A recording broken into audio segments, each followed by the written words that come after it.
Hey guys, what's up? And this is Deban Mitra. Welcome to my new YouTube channel Pro Student Panda. And as you might know, I've secured an AIR of 165 in NIT 2021, 372 in KPY-SX, 2993 in JEE Main 2021 and 9739 in JEE Advanced 2021. Before I proceed further, I would like to tell you that today we are going to talk about some common myths which are associated with Indian UG entrance examinations, like suppose NIT or KPY or the JEE entrance exams. These are some common statements which are talked about and discussed by people, and today we are here to discuss whether they're actually true or they're false. So let's get started with the video.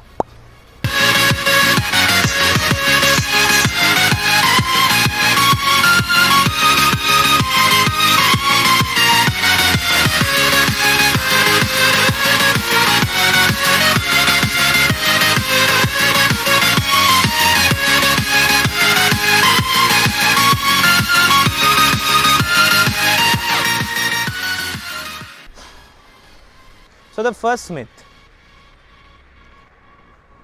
myth that I want to talk about is that people tell that preparation for the JEE entrance examinations, NIT, KPY, etc. these are very difficult and these are not at all possible for a common person if you start say in class 11, and that 2 years is a very short time for you.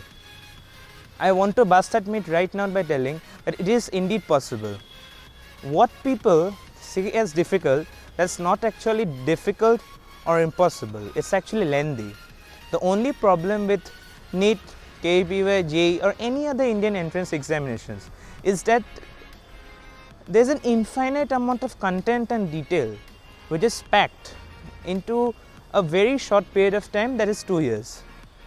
It's the thing is so long and so cramped that students don't know actually what they're supposed to read, what they aren't supposed to read, and what they're supposed to read, till how much depth they're supposed to read.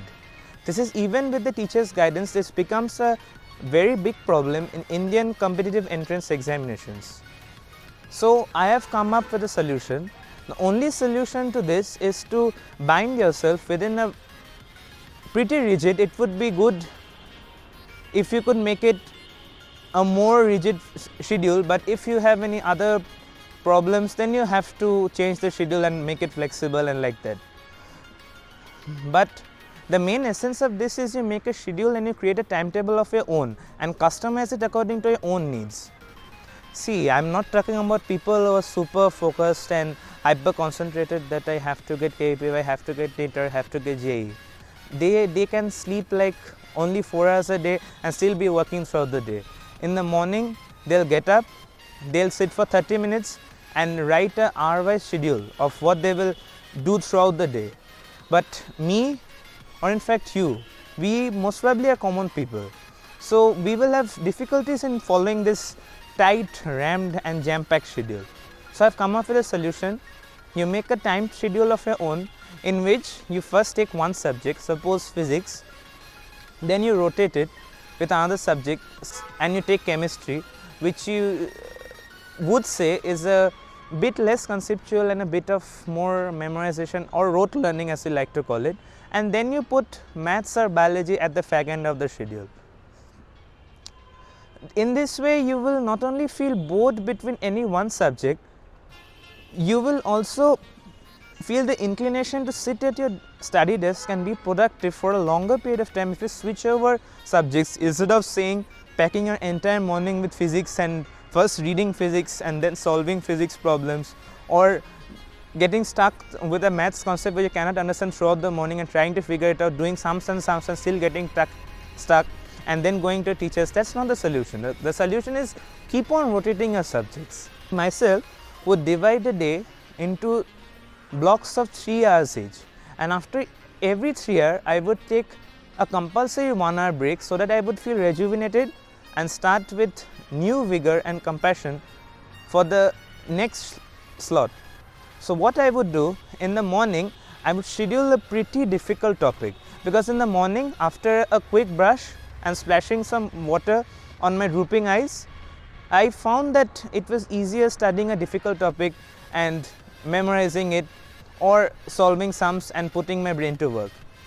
After breakfast and after all the bathroom stuff, I used to feel a bit less productive. So what I used to do, I used to take a moderate topic, suppose a not so big chapter on chemistry, or a small chapter on physics, or an easier high yielding topic on maths, and I used to focus on that instead of subjecting to another high pressure routine.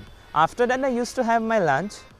I used to take another pretty difficult topic, say a big chapter of biology which requires a lot of memorization and a lot of concentration, or a difficult chapter on physics. After this lunch slot, there used to be all these tuitions and all these online lectures and so on.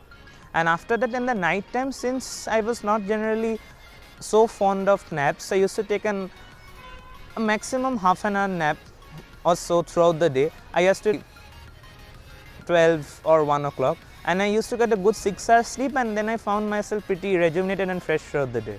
So the night, since I was feeling very tired and highly drained out and was not feeling like study anything at all, so what I did, I picked up a easier topic and I tried to solve some sums on it so that I could finish off more work in a shorter content of time. Or I used to pick up something that I like to do, did it for suppose say half an hour, or suppose I went out with my father for half an hour to play some table tennis, or I used to interact with my mother, or I used to call up some friends, and I used to spend half an hour, 1 hour, and then I used to take a moderate topic. But generally what I used to do, I used to prefer an easier topic at night, so that it became easier for me, that I do not have to pressure myself to do more sums or put my brain to something which it is not wired to do at that point of time.